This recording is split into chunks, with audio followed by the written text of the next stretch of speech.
Welcome to Political Beatdown. I'm Ben Meiselas, joined by Michael Cohen. Moments ago, a Washington, D.C. federal jury found Peter Navarro, one of Donald Trump's former top aides, guilty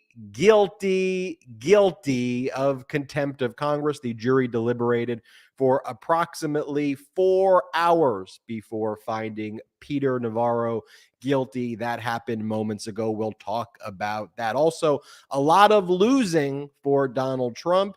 He lost a summary judgment brought by E. Jean Carroll. Cohen, you and I said that was absolutely what was going to take place. The federal judge, Lewis Kaplan, granted summary judgment in favor of E. Jean Carroll, finding Donald Trump liable for defamation. The only question remaining: how many millions of dollars will be awarded to E. Jean Carroll? 7 figures, 8 figures, I think possibly even 9 Make figures. it rain, baby. Make it We'll rain. discuss. Speaking about making it rain, as Donald Trump is trying to run away, you have Judge Engoron raining on his parade. The judge overseeing the New York Attorney General's fraudulent valuation case against Donald Trump denied Donald Trump's attempts to try to seek a delay of the trial, which is still set for the first week of October. Then I just want to show you some recent statements that Donald Trump's been making, because as he keeps on losing, as accountability is more and more ever present, he is more and more ever out of his freaking mind, Michael Cohen. And it is sad to see what the modern day MAGA Republican Party has done to the Republican Party, what they've done to the label conservative. We've got a lot to discuss. Cohen, how are you doing, sir? So let's go back to that Engoron decision, which is really 6 words. I mean, defendants basically showed no reason for, defendants' arguments are completely without merit. I want people to stop and to think for a second just how slap in the face-ish that these 6 words are. To come from a respected judge like Judge Engoron, they put forth, and this is in the case, this is the civil case of the New York Attorney General against Trump, the Trump org, and so on. And they're trying to delay this. I have a lot more to tell you about what's happening with that, but they tried to delay it for obvious reasons, because that's what Donald does. That's the game plan. Something I talked about going back to when I testified before the House Oversight Committee. Delay, delay, delay. That's the name of the playbook. But Engoron will have none of it. This is very significant to Donald. You know, a lot of people keep saying, well, this is only civil. It's just dollars and cents. This isn't like the criminal matters. For example, the Manhattan DA. It's not like any of the Jack Smith cases. It's not like the Fulton County, Georgia case. Those are all criminal cases. It's not true. This is the one that slaps Donald really, really hard. And that's right into his pocket. And that's something that Donald obviously cares about as much as he cares about his freedom, if actually not more. There is, as part of this case, a floor. What our unsinkable Attorney General Tish James is seeking is a baseline of $250 million in penalty. That doesn't mean that it's 250. That means that's the base that she's willing to accept in terms of a negotiation. I truly believe that the amount will be at least double, if not more than that. And I predicted as high as $700 million. Now you understand why they're looking for the delay? Because what's Trump's only way out of all of this? Well, the only way out is to actually become president of the United States again. And all of these pundits that you hear on television saying it doesn't really make a difference because these are state cases and you can't pardon yourself from state cases, you would be shocked at how much power the president of the United States has over the entire Department of Justice. And that includes with these state cases as well.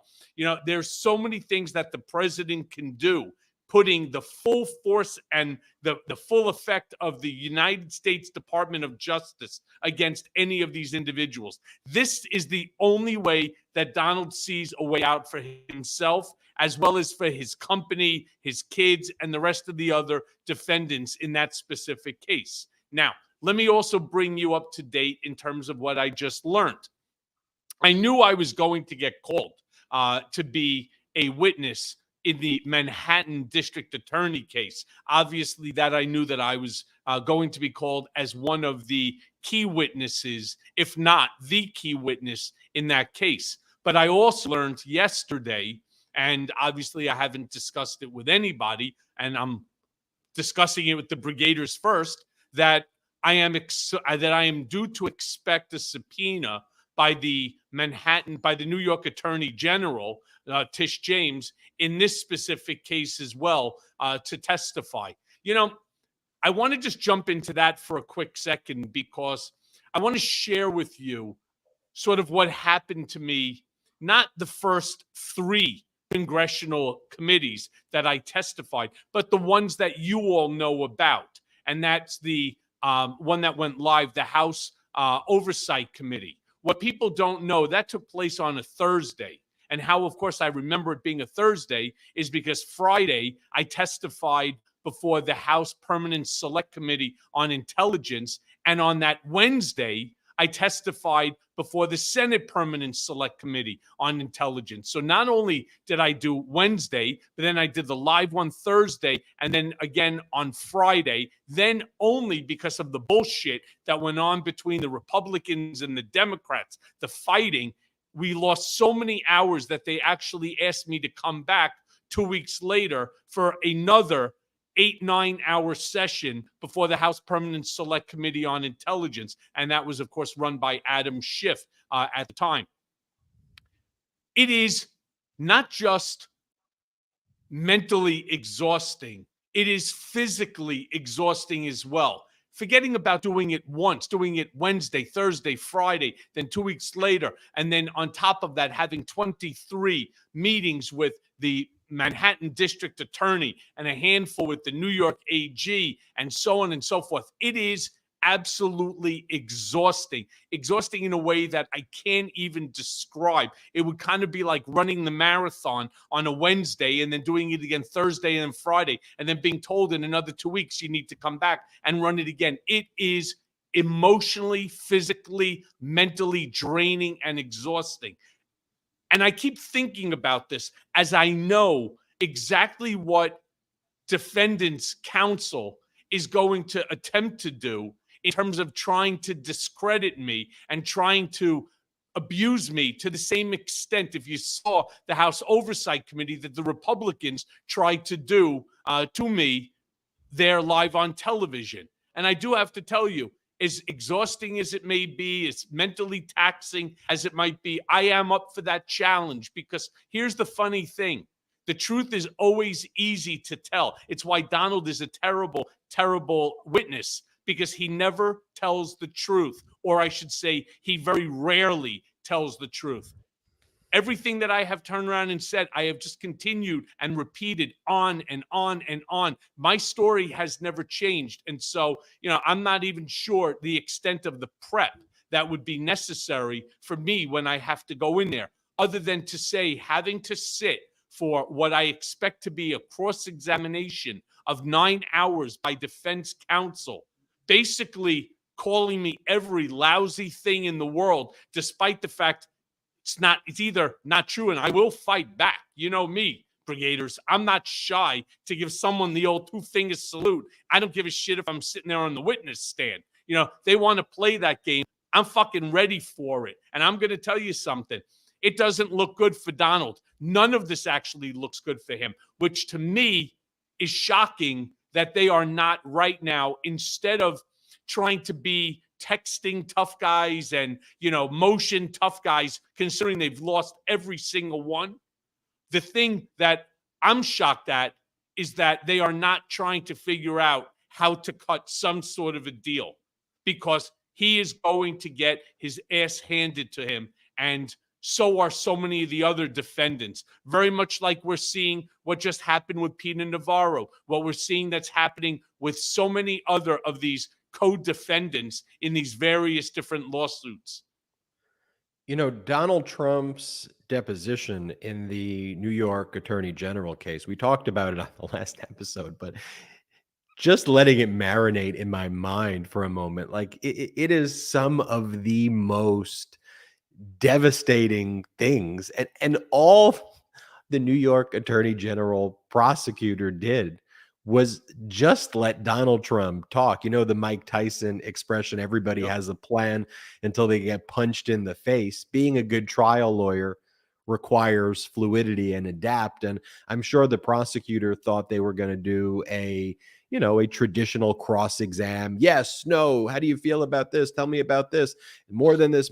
Donald Trump just started the deposition by basically saying, do you know how wealthy I am? Do you know how powerful I am? Do you know Do how you know big how my nice my assets? toilets are? Have you seen my toilets? They're phenomenal.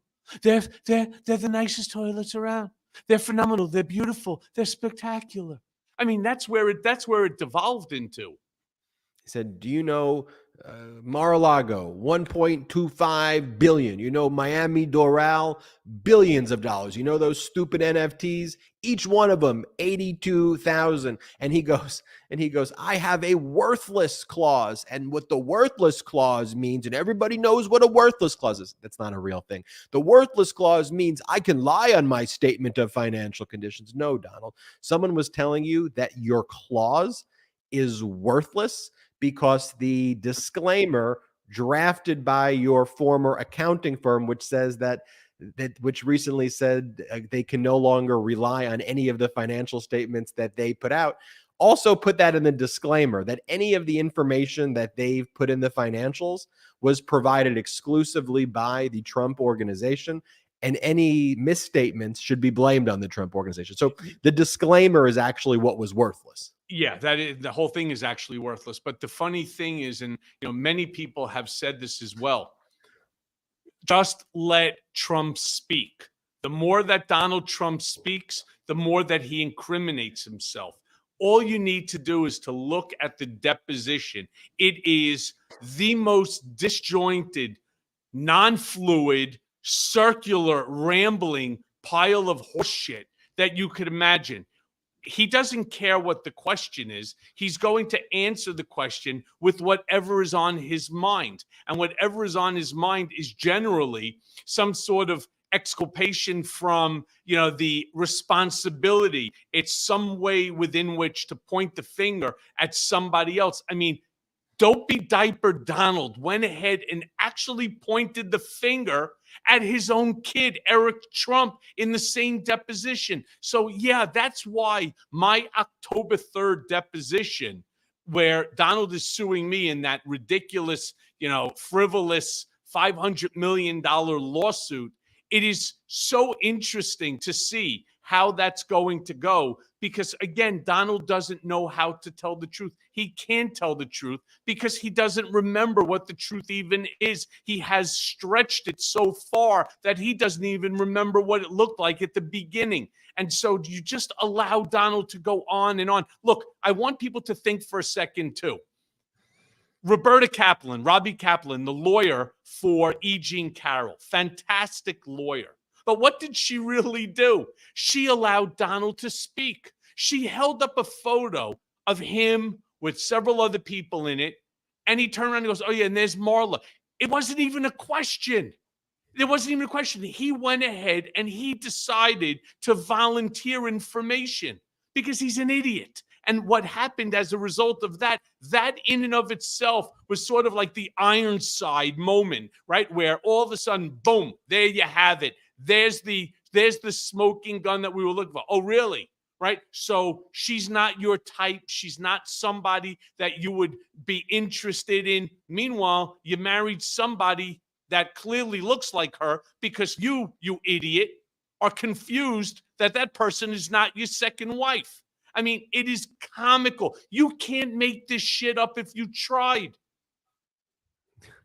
Cohen, tell us more about the deposition, though, on October 3rd. Last time was the day before. Last time we spoke, you exclusively broke here that it was supposed to happen on the 6th.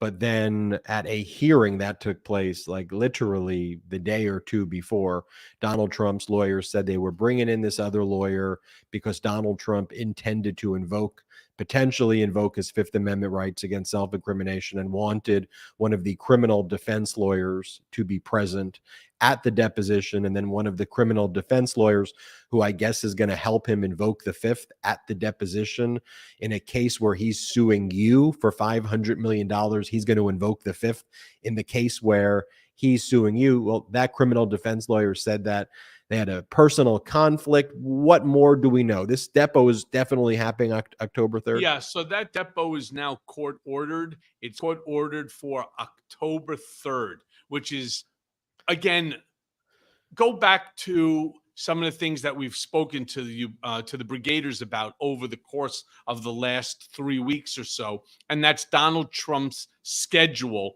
of legal liabilities over the course of the next X number of months.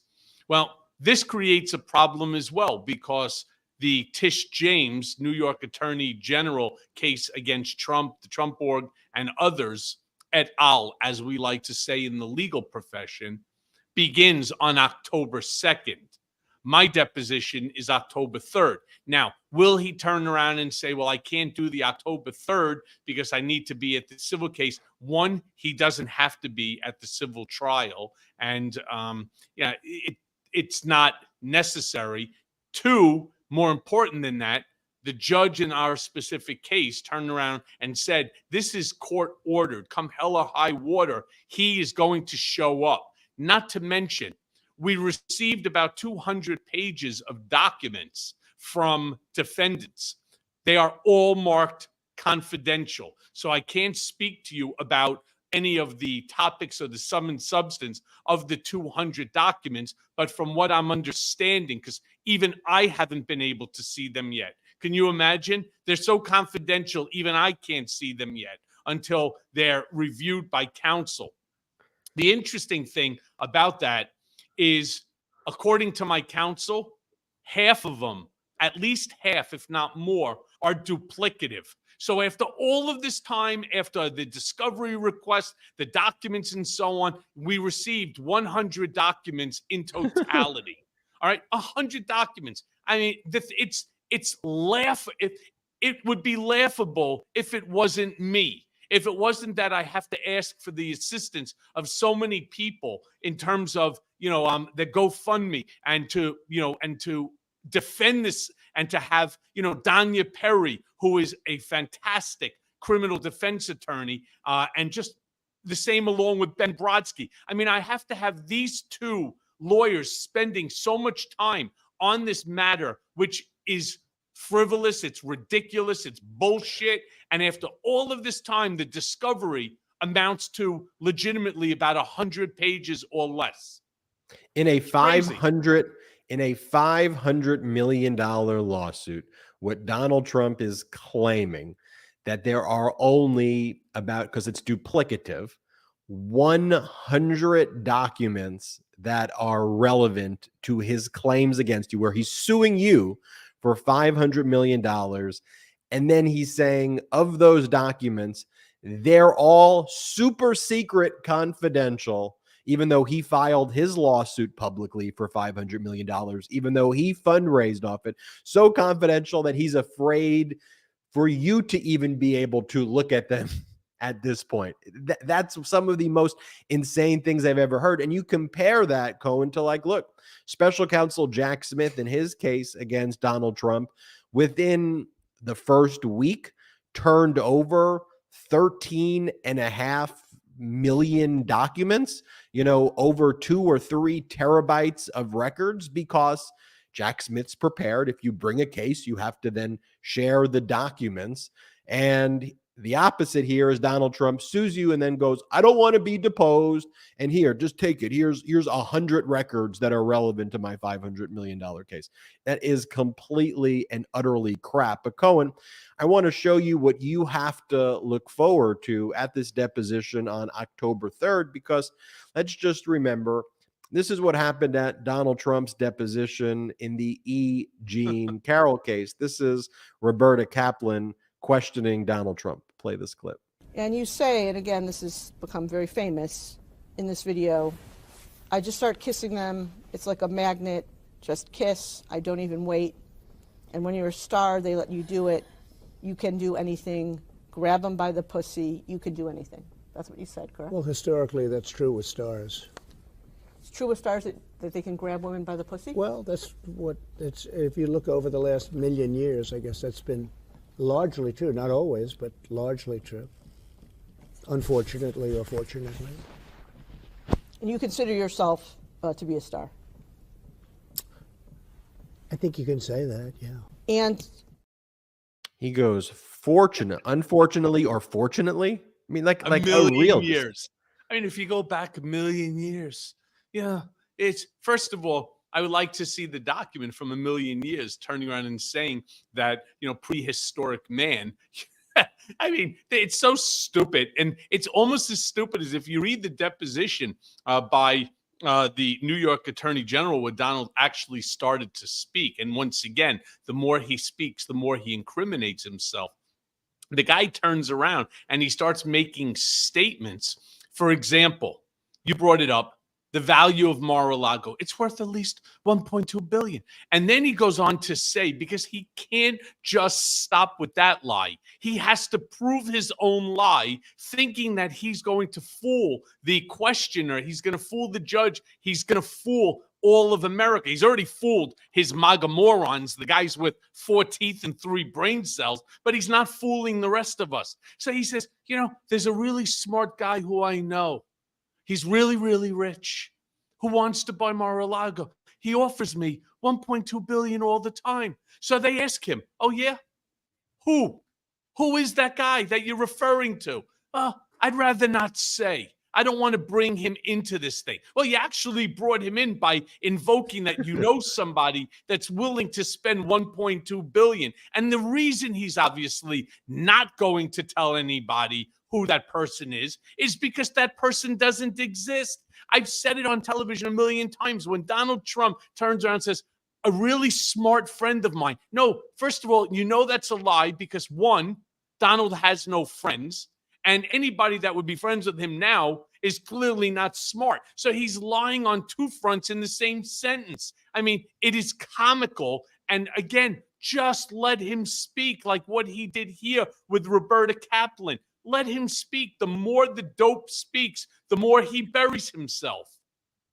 Speaking of the more he speaks, the more he buries himself, this was an interview he conducted yesterday with Hugh Hewitt, right-wing radio host. And Hugh Hewitt, by the way, went to Michigan Law School, clerked for some pretty established judges, then took a hard kind of right turn, has now been caught up in all of the MAGA nonsense, which he aided and abetted and created. But Hugh Hewitt knows in this interview, as he's talking to Donald Trump, that Donald Trump is a criminal. And Hugh Hewitt is trying to almost help Donald Trump out, but Trump's kind of further incriminating himself. And you hear what Trump just basically says. Trump, just so you know, Ben, Trump doesn't trust Hugh Hewitt, all right, because he's been burnt by him a few times in the past. And that's why he acts the way that he's acting with Hugh. Just to give you a little background on that, he doesn't trust Hugh. He always believes that Hugh is angling because Hugh is smart. You're not wrong about that. He knows the law and he's smart, and he asks very poignant questions that he's hoping Donald will actually answer, because if Donald does, then all of a sudden it becomes breaking news. Let's play the clip from the Hugh Hewitt interview with Donald Trump. Play it. Did you direct anyone to move the boxes, Mr. President? Did you tell anyone to move the boxes I don't out? talk about anything. You know why? Because I'm allowed to do whatever I want. I come under the Presidential Records Act. I'm not telling you. Every time I talk to you, I have a breaking story. You don't have any story. I come under the Presidential Records Act. I'm allowed to do everything I did. If you have to go to trial, will you testify in your own defense? Oh, yes, absolutely. You'll take the stand. That I look forward to because that's just like Russia, Russia, Russia. That's all the fake information from Russia, Russia, Russia. Remember when the dossier came out and everyone said, oh, that's so terrible, that's so terrible. And then it turned out to be, it was a political report put out by Hillary Clinton and the DNC. They paid millions for it. They gave it to Christopher Steele. They paid millions and millions of dollars for it, and it was all fake. It was No, all I think fake. that obstruction charge is going to get the trial, Mr. President. I think that. I'll testify. Okay, if you do, and they ask you on the stand, did you order anyone to move boxes? How will you answer? I'm not answering that question for you, but I'm totally covered under the law. Okay. If you read the Presidential Records Act, just read it. You take a look at it. I'm totally covered under the law. It's a civil act. It's civil. Now, Biden had no civil act. The things he did are criminal. But he doesn't have a deranged person on his case. You know, they gave me deranged Jack Smith. Michael Cohen, Donald Trump won't even show up to the deposition in a $500 million lawsuit that he filed against you. He had to be compelled by the court. He's not testifying, number one. That's obvious. He's too cowardly to do it in the Jack Smith cases or the criminal cases. And then you hear him say, I can do whatever I want to do. No, you can't. In his mind, he actually thinks that he's an autocrat. He is a king. There's so many misstatements in that interview with Hugh Hewitt. First of all, they did not give it to Christopher Steele. Christopher Steele was the author of the Steele dossier. I mean, how hard is it to figure that one out? Here, let me sort of put it for somebody like with Trump's very big brain, because he's incredibly smart. It's called the Steele dossier. I wonder who wrote it. Oh, they gave it to him. That's why it's called the Steele dossier? No. Second of all, it's not civil. All right. You're being charged. You were indicted criminally. All right. It's obstruction of justice. On top of that, wait till they find out exactly what was done with those records. You may end up with a treason charge. He's making things up as he goes along. But remember what I said to you before I even saw the clip that you were going to, put out, even though obviously everybody has probably seen it on television. What I immediately honed in on is the relationship that Trump has with Hugh Hewitt. He doesn't trust him at all. And so when he said, I'm not telling you that, you're going to make a big story out of it, right? He doesn't want anyone. That's why he likes Sean Hannity. Sean Hannity throws him the softball. Even after he fucks that up, Sean doesn't press him on. He goes, no. He goes, Mr. President. Why they keep calling him Mr. President, I have no idea. But Mr. President, you wouldn't do that. I mean, you wouldn't have held the stuff back, right? I mean, come on. You wouldn't have held that back. And he goes, Sean, I have every right to do it. Somewhere along the line, he keeps trying to feed the American people this notion that under the Presidential Records Act, he has the ability to take whatever he wants and to keep it. And that's absolutely not accurate. So Hugh Hewitt already knew what the PRA says, and he's already 100 steps ahead of Trump. The problem is that he cannot hold his feet to the fire, because that will be the last time Trump ever comes on that show, because for Trump to answer that question, it doesn't matter what station. It doesn't matter who's interviewing Donald. Whether it's CNN, MSNBC, ABC, NBC, it doesn't matter if it's CBS, Fox, it doesn't matter if it's even Newsmax. It doesn't matter who's asking the question. The answer to that is an automatic incrimination. Hence what I've been saying now again and again and again. Just let Donald speak. The more he speaks, the more he incriminates himself. We got a lot of big updates in the Fulton County RICO case as well. I did a hot take on this, but the letter that Fulton County District Attorney Fani Willis sent to Jim Jordan was pitch perfect and scathing, and the perfect clapback, even telling Jim Jordan, if you want to learn about RICO, here is where you can get it, and it costs $249 since you are not a member of the bar. The non-bar fee for this is $249 because Jim Jordan, who wrote the letter, is not even a licensed attorney. I also want to cover the fact that Donald Trump filed a notice that he may seek removal to federal court. It's not a notice of removal. It's a notice that he may seek removal. I think he's waived the ability to remove, but we'll talk about that. And big political beatdown news, Michael Cohen, that we've been talking about it. All the brigaders have been asking for it. We now have the beatdown Patreon site is up. We will be doing an after show afterwards. That's an exclusive podcast where Michael Cohen and I will share how we got to know each other and how we came up with the idea of Political Beatdown.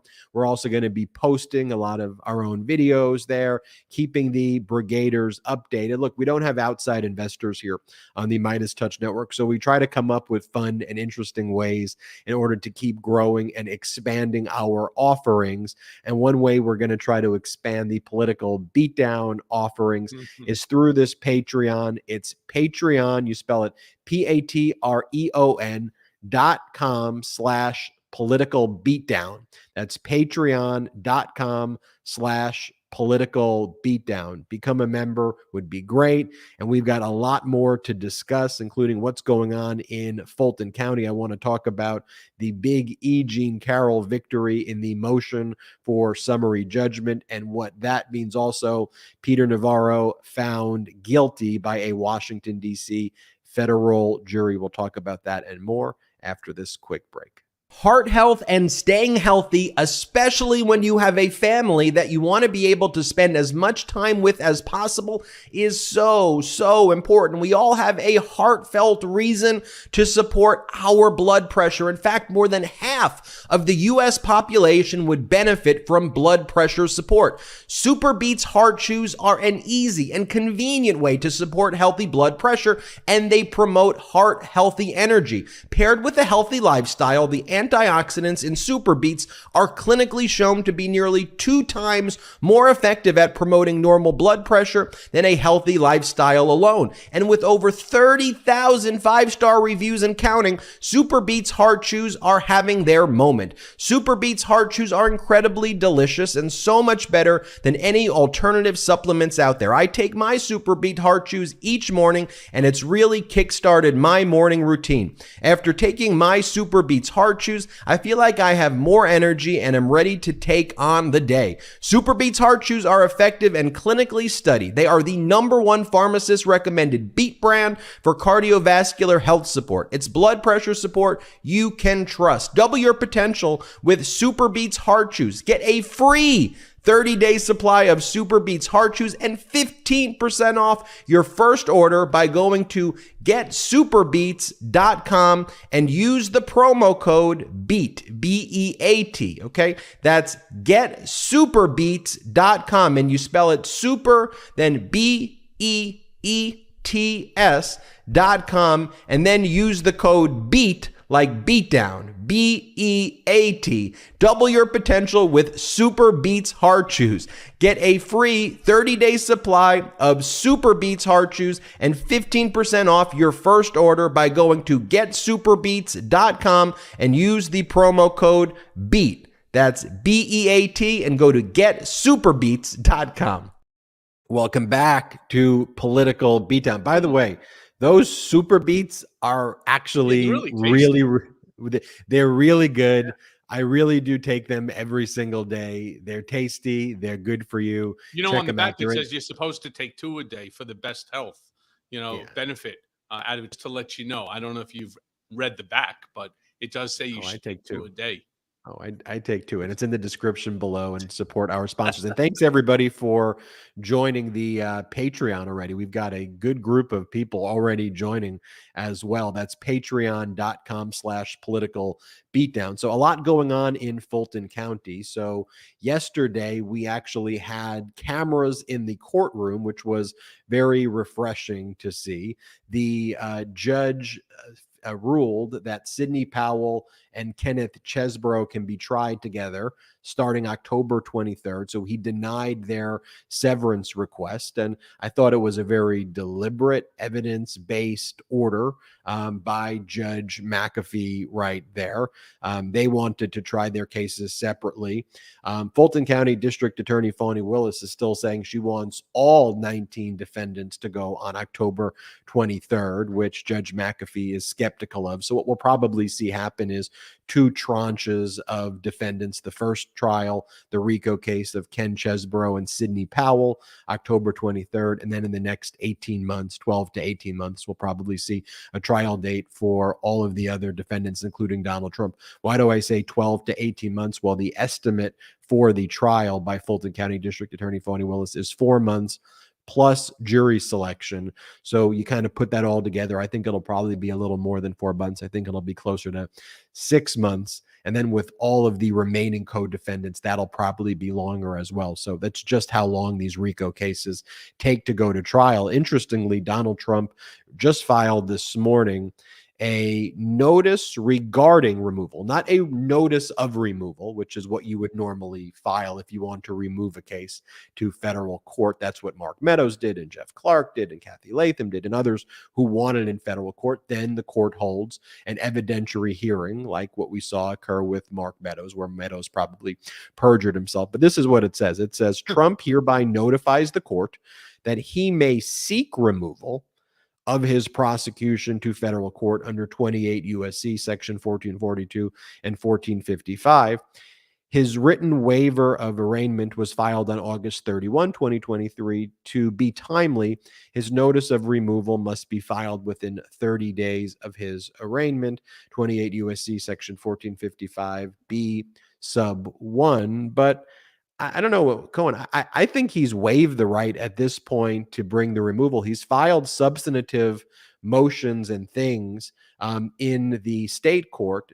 If it goes to this evidentiary hearing in federal court, like Mark Meadows, he has to show he's a federal officer acting under color of federal law and has credible federal defenses. But I think even before you get to that analysis, Fulton County District Attorney Fani Willis is going to argue that Trump has waived his right to remove the state court action. What do you think, Cohen? I'm not even sure if that's the case. I'm not sure whether the CPLR even applies in this specific matter. However, one thing for certain here is that there's no grounds for it. If there were legitimate grounds for removal, I'm not certain whether or not that they can find some section that would potentially give them the right at least to be heard.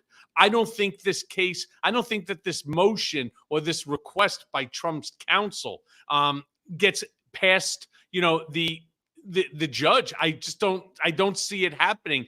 I'm trying to figure out what is the actual basis, other than the fact he doesn't believe that he's going to be able to get a fair trial in that specific locale. I'm not sure what the actual basis in law is for him to be able to even make this request. It just doesn't make any sense. But then again, none of the motions, Ben, none of the documents, all you need to do is go back, Salty, put it up for 1 second more. The 6 words by Judge Engoron. And I went, right? This was their motion to move the case also to federal court. Defendants' arguments are completely without merit. The only thing that Judge Engoron did not do here is, instead of he put a period, it should have been an exclamation mark, because defendants' arguments are completely without merit.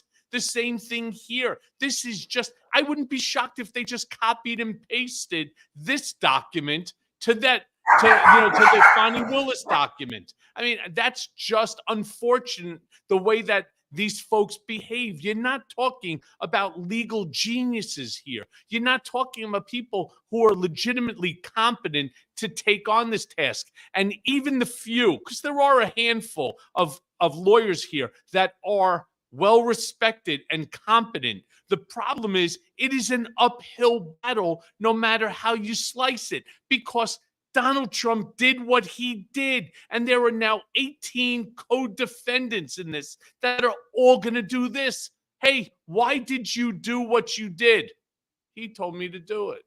I Yeah. did it at the direction of, for the benefit of, and in concert with Donald J. Trump. This is what I was tasked to do. Is it any different than everything that I've been saying all along? Is it any different than you've seen from all of the different people who have suffered as a direct result of Donald Trump? The answer is no. It is identical. Nothing has changed.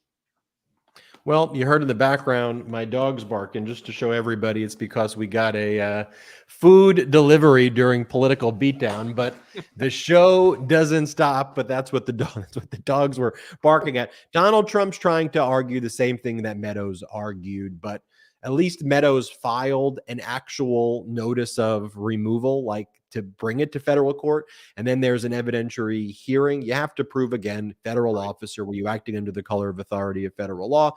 And 3, are there credible federal defenses?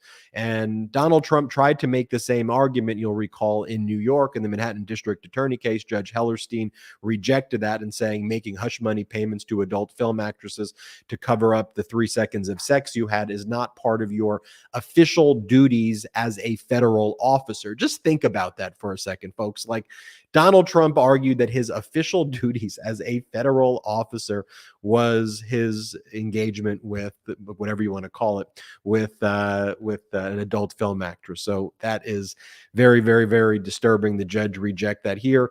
And Donald Trump, again, is just saying that he may do this. Very bizarre filing. Also, you have Fulton County District Attorney Fani Willis responding to the efforts by MAGA Republicans in the House, Jim Jordan, James Comer, and others to try to interfere with the criminal case. And this is a scathing, scathing letter.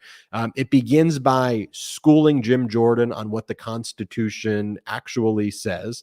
And then she says, I have no requirement that I even respond to you based on separation of powers, basic rules of federalism, but I'm going to voluntarily respond to portions of your letter. And she goes, your notion that different standards of justice should apply to a select group of people is offensive. Here is another reality you must face, Jordan. Those who wish to avoid felony charges at Fulton County, Georgia, including violations of Georgia RICO law, should not commit felonies in Fulton County, Georgia. She also goes, face this reality, Chairman Jordan. The select group of defendants who you fret over in my jurisdiction are like every other defendant, entitled to no worse or better treatment than any other American citizen. She then says, Defendant Trump, and again, that's who he is, criminal defendant Trump, not President Trump, criminal defendant Trump's status as a political candidate cannot make him legally immune from criminal prosecution. Then she explains the basic obligations of a prosecutor and says, for a more thorough understanding of Georgia's RICO statute, its application and similar laws in other states, I encourage you to read RICO state by state. As a non-member of the bar, you can purchase a copy for $249. And then she concludes with this, though, and this hasn't been given a lot of attention, but I think is very powerful. She goes, here are some suggestions if you want to be productive as a Congress. Here are some of the things you can do. Fund victim witness advocates. Fund local prosecutors' ability to investigate old rape cases. Fund the program here to turn children around who find themselves in trouble with the criminal justice system. Also, crime labs across states are underfunded. Maybe you want to consider funding that. That is more worthwhile of your time than trying to do whatever Donald Trump tells you to do. Such a powerful letter. Cohen, what do you make of the letter? You know, look, basically, if this wasn't real, it would belong on Saturday Night Live. This whole thing has become a fucking joke. Everything. When you turn on the television and you start to watch what's going on, you scratch your head and you say, no, seriously, is this really happening? Is this really the United States of America? Is this what we have devolved into? We have sunken this low into this dumpster cult of Donald J. Trump, where everything, all batshit crazy of it, and the people that are his sycophantic followers and his acolytes are all doing, all of a sudden, Fani Willis, an intelligent district attorney, is now having to send him a letter telling him to go get a CLE course on RICO so that he understands what the hell he's talking about. I mean, is this really where we are? And the interesting thing is, you take a look at even somebody as stupid and as ridiculous as Peter Navarro. Now, I think this guy was allegedly a professor at some school teaching economics. God forbid it was my kid he was teaching. I'd want my freaking money back. I mean, I don't want anybody like that teaching anybody. But here he is standing in front, and I know we were laughing about it before. It's funny to watch until you realize that it's our country that's at stake. It's American democracy, American greatness. The Constitution of the United States of America is on full display for the world to laugh at. And they're laughing at it because you have this orange-crusted, bloviated ignoramus that's sitting there, and he's just promoting all of this stupidity, this ignorance, this narcissism. And then you get other idiots like Peter Navarro standing up there trying to make a speech until, thank God, somebody put this moron in his place. And he can't handle it. Why? Because narcissists can't handle when somebody fights back. And that's why Donald is the worst witness that one could possibly imagine, because he's such a fucking narcissist that whatever it is that he says, you're supposed to believe. And why is it you're supposed to believe it? Well, because that gaping hole underneath his nose that really looks like an anus is spewing shit, and you're supposed to just accept it. And that's the funny thing here. Except again, it's just not. It's funny if, again, this was a movie. It'd be funny if this was a cartoon. It'd be funny if this was Saturday Night Live, but it's not. And it's why I implore everyone on every single show, Brigaders, make sure you tell others about Political Beatdown, about MeidasTouch Network. Make sure that you become part of our brigade so that we can make sure our voices are heard in 2024, and not just for the presidential election, but for the entire line, straight down from top to bottom. People like a Peter Navarro should never, ever be in the White House. He should never be a cabinet member. He shouldn't have. Think about what it is that this guy did. Think about all of the things that all of these folks did. And then think about who is it that got them to do it. That's why I just say, please, make sure you tell your neighbors, your friends, everybody. Make sure you are fully registered. Vote blue in 2024. Let's create together as the brigade. Let's create this community so that our voices will never be ignored, and that we can ensure for our children, grandchildren, great-grandchildren, and generations to come the same benefits or more than what we've already had and what we've grown. We are regressing. We are going backwards, and we need to put an end to this, and together we will do it.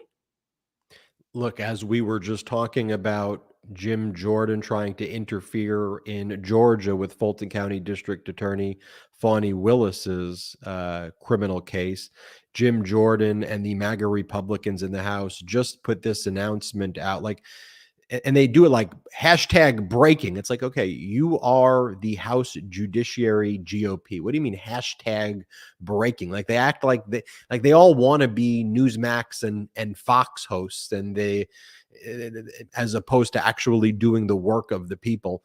And here they post that they are launching a new investigation into Jack Smith on behalf of Donald Trump again. And this one is one of their new fake conspiracies that they create, saying that one of the prosecutors who works for special counsel Jack Smith intimidated Stan Woodward, the lawyer who represents one of Donald Trump's co-defendants, Walty Nauta, and threatened that he wouldn't become a judge by representing Walty Nauta, Trump's co-defendant in the Southern District of Florida case. Just a complete and utter BS. That's something that Stan Woodward tried to raise before the grand jury judge, and it was completely rejected as just being totally bogus. But this is their new one, right? Fake Ben, one whistleblowers, of the all this things garbage. before we get off of Jim Bag Jordan, all right, one of the things that obviously is, the political beatdown hour goes by so quickly.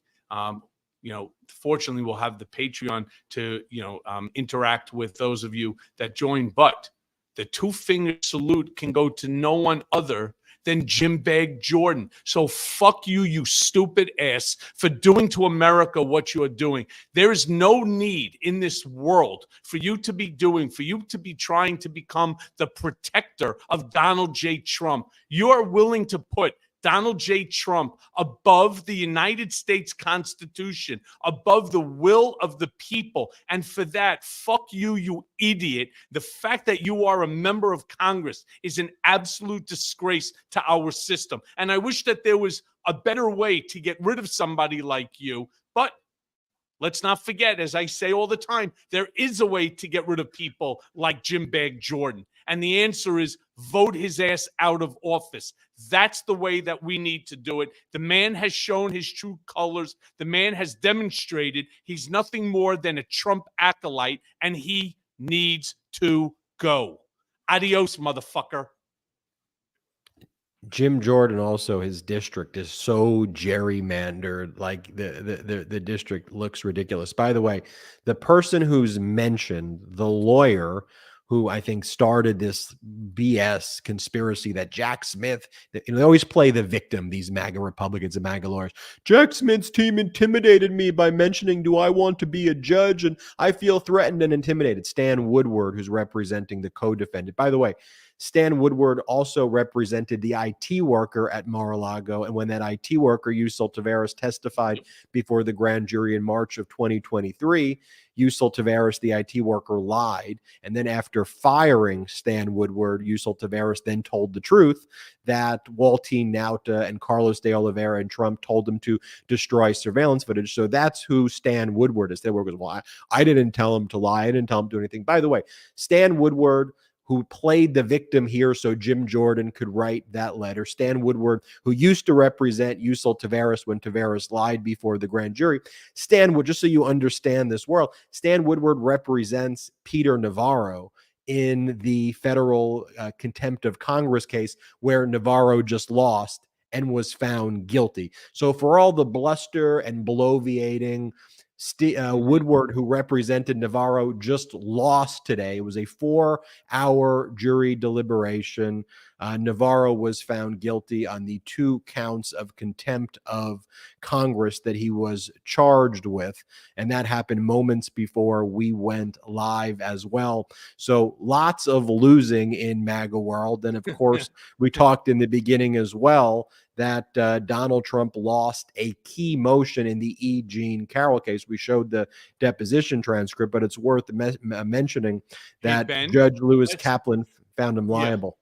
Let's also, if we have it, let's also show, because it'd be nice to end a show on a funny, happy type of note. This is what you need to do to people like Pete and Navarro. This young lady that is sitting there and trolling Pete and Navarro during his speeches, because they all want to give speeches. They love the fact that they're going to see themselves on television with these 15, 30-second clips of themselves. This is all about their own ego, which is comical. And all of a sudden, I see it on my Twitter account, or X as they call it now. Never thought in my life that I would have Michael Cohen be talking about me, which I was on MSNBC when I did it with Chris Hayes the other night. This lady is amazing. She sits there and she's blowing a whistle and he can handle it. If we have that video, Salty, please play it, because it is one for the record. Hey, where's the CNN? CNN here? Is CNN here? Anybody want to own up to that? Here's the problem. Hero. Who's this? Come on. Bro, you're already facing charges. Yeah, I get it. Go ahead and commit a crime. So, I've been here this whole time. Situational. Yes, okay. Why? All right. You know, one of the things, Cohen, that one of the things the prosecutors argue, though, in their closing argument was, look, Navarro's claiming in front of all of you that he has this privilege where he can't talk about anything, and that's his defense, and that's why he claims he couldn't speak to the January 6th committee, because he claims he thought he had executive privilege. But ladies and gentlemen of the jury, he wrote books. He's been begging for money. He goes on every right-wing show. Yep. He talks to everybody about this. So it's okay for him not to ask for this privilege when it comes to all of the right-wing propaganda. But then when it comes to speaking with the January 6th committee and speaking under penalty of perjury, then all of a sudden it's, oh, now it's an executive privilege. I can't answer that. And that's fundamentally what we talk about all the time here on Political Beatdown. It's that we're evidence-based here. Yes, we get, we show our emotions from time to time, and we let you know our opinions of how we feel, but we're evidence-based. And the bottom line is that what you're saying here, Cohen, you're not running away from deposition. You're not running away when you hear that the New York Attorney General or the Manhattan District Attorney wants to give you a subpoena. It's not ideal. You don't want to do that. It's not, but you testify, you tell the truth. So, Ben, something that's also interesting, you saw in this one, I hope that Salty could find the one of her blowing the whistle, because that's even better. But this one is interesting because, something that a lot of people don't know. I was involved, I got called as a non-party witness to a case called Galizia versus Donald Trump Organization, etc. Keith Schiller, who was Trump's bodyguard. And the case was about Keith grabbing a sign away from this gentleman, Galizia, who was protesting in front of Trump Tower. Well, that ended up costing Trump quite a bit of money post my testimony. Many, if not, all of them on the plaintiff's side actually credited my testimony to the win in that specific case. They grabbed the sign from this guy Galizia and they tore it up. That is a violation of the First Amendment. All right. On top of that, it's an assault and battery. All right. She should have let him grab it and taken it away from her, because then she could have sued him the same way that Galizia sued Trump and won. All right. You do not have the right to grab somebody's sign simply because you don't like what it says. If not, pick yourself up and move your stanchion someplace else. All right. But you don't have the right to grab at that sign. It just goes to show you. And I bring this point out. It goes to show you the mentality, the thought process that these people have, that they are above the law, that they are untouchable, they can do whatever they want, and that they do not have to be held accountable the same way that other people are. But you know what we're all showing them? You know what myself, Ben, the MeidasTouch Network, all the brigaders, all the folks that follow on Mea Culpa and all of the various different Meidas Network shows, you know what we're showing them? Yeah, accountability is real. It's 100% real. And you know who right now is being held accountable? All of them.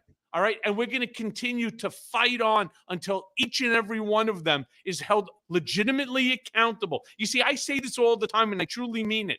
I don't want to see Donald Trump indicted. I don't want to see Donald Trump tried, found guilty, incarcerated, simply because I fundamentally disagree with him. I want to see him charged and indicted and held and found guilty for crimes that he committed, no different than if it was anybody else. That's what I want to see.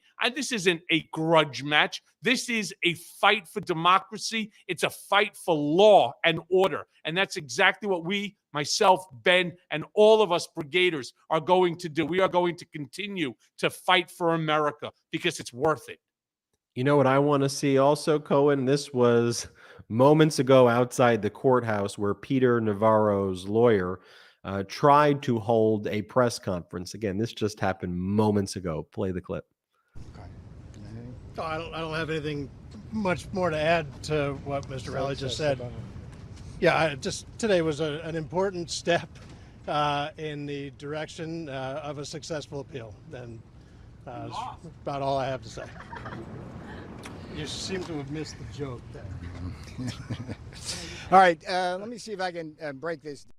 Person goes, you lost. I mean, that's how delusional they are. You seem to have missed the joke. I mean, what in the world are they talking about? All right, Cohen, we got to do our after show right now on Patreon. So just so everybody knows the way the after show works, we have to record the after show first. It's not live, and then we're going to put it up on the new Patreon. The new Patreon for Political Beatdown is patreon.com/political beatdown. patreon.com/political beatdown. Join the Patreon. After each of our shows, Cohen and I will do an after show. We're going to talk about more personal topics, things that we can't always get to on the show itself. That's patreon.com/political beatdown. As I mentioned, we don't have outside investors here on the MeidasTouch network. So the way we try to grow it is through fun things like emojis on the memberships on MeidasTouch network and through the Political Beatdown Patreon. By the way, on the brother show this evening, which will take place at 8 Eastern, 5 Pacific, I'm just going to say it right now. We're going to hopefully unlock the Fulton County District Attorney Fawny Willis emoji on that show. So make sure you tune in there. That's the brother show tonight at 8 Pacific. 8 Eastern, rather, 5 Pacific. And everybody check out Revenge by Michael Cohen, How Donald Trump Weaponized the U.S. Department of Justice Against His Critics, wherever books are sold. This book is more important now than ever, wherever books and audiobooks get it. Revenge by Michael Cohen. Also, this is now separate from Patreon. This is different. Michael Cohen's Legal Defense Fund. I just want to make that clear. It's a separate thing. Michael Cohen's Legal Defense Fund is where the money goes purely to Michael Cohen's legal defense. That's different than Patreon. That's different than all the other memberships.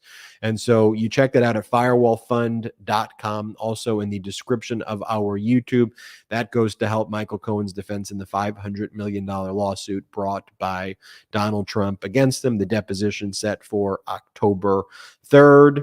It's coming up. That's going to be big, big, big. And check out store.MeidasTouch.com for the best pro-democracy gear. The Mar-a-Lardo Correctional Facility shirt, 100% union made, 100% made in the USA. Store.MeidasTouch.com. Michael Cohen is rocking it right now. All right, Cohen, we got to rock it on the after show right now. That's patreon.com/political beatdown. Brigaders, thank you so much for watching this episode. We'll see you next time on Political Beatdown. Shout out to the Meidas Mighty.